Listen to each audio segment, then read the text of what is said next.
Daily Broadside, day 800. You know who got excited this past week when Trump became the president there? That would be geography bookmakers, okay? The people at Houghton Mifflin and McGraw-Hill and Scholastic, whatever, all those people got all exhilarated because they're sitting around the office, just like doing nothing, playing solitaire, playing Angry Birds on their phone, whatever people play on their phone these days, and then somebody comes running in the office and they're like, "Hey, Doug, Samantha, we got to go to the press." What's going on? We got to change the Gulf of America. And they're like, the Gulf of America. That's right. It's no longer the Gulf of Mexico. It's the Gulf of America.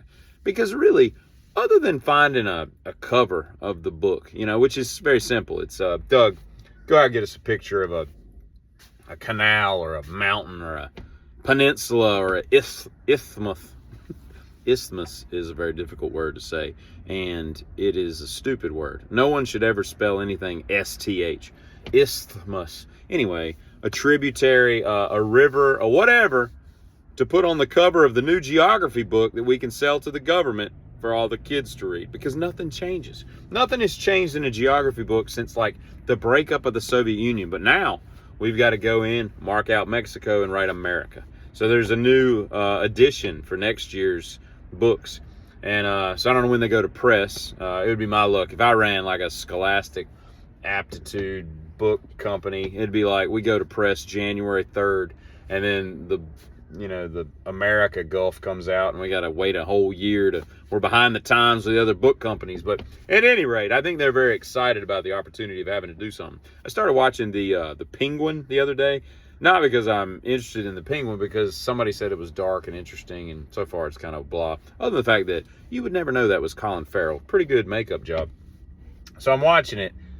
I was bored, and I got like 30 minutes into the first episode. I didn't even finish it, and it's just kind of weird. But I got to thinking, I was like, in Gotham, you got all these people, all these bad guys in Gotham. I don't know how big Gotham is supposed to be, if it's like a New York City, or if it's just an Atlanta. I don't know what it's supposed to be. All I know is it's a big city and there's a bunch of bad people in it. But I wonder if, because you would think that, I know he is in the Dark Knight or the Batman Rises. One of those. Well, no, he's in the Dark Knight. He's not in Batman Rises. That's Bane.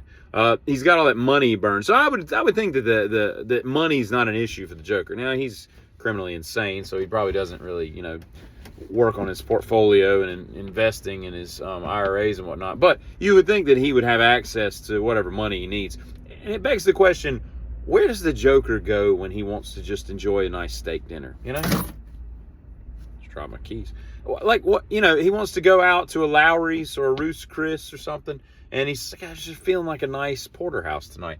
Because he would show up with or without the makeup, everybody like, is that the Joker in our stakeout? And then they would call the police or Batman, or I don't know if normal citizens can contact the Batman, or if you have to contact City Hall and they got to go up to the roof and contact Batman. It seems kind of dumb. I remember the Adam West show, they had the Bat phone, they just call him, which is kind of dumb. I mean, why wouldn't you just get his number? I mean, why would you need a special line to do that?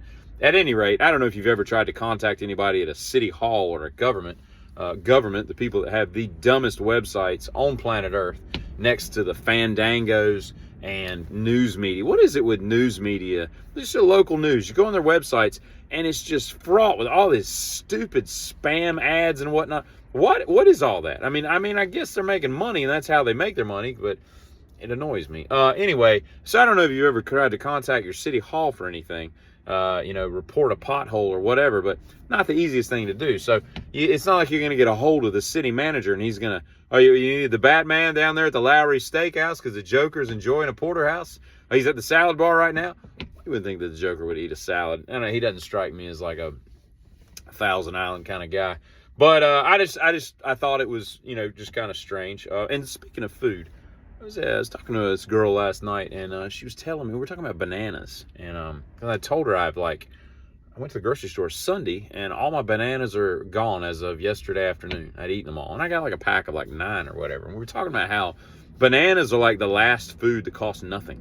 And you would think, I've seen people like harvest bananas. They're up there with a machete, cutting them and then putting them in these baskets, and they weigh a lot, and they're, delicate. You can't just throw them around, and you would think it would be kind of laborious to get a bunch of bananas in, and yet they cost like 18 cents a pound. Bananas are like the last cheap food, and I don't know what would happen if you get like the rabbit starvation version of banana starvation. You would just overdose on potassium or whatever bananas have in them. But you could subsist on just bananas if you didn't have any money. It's a good thing to buy if you. I don't know what happens when you just live on nothing but water and bananas. You probably shit your guts out, I would think. You definitely can't do bananas and Sprite. That wouldn't work, because then I think that makes you throw up.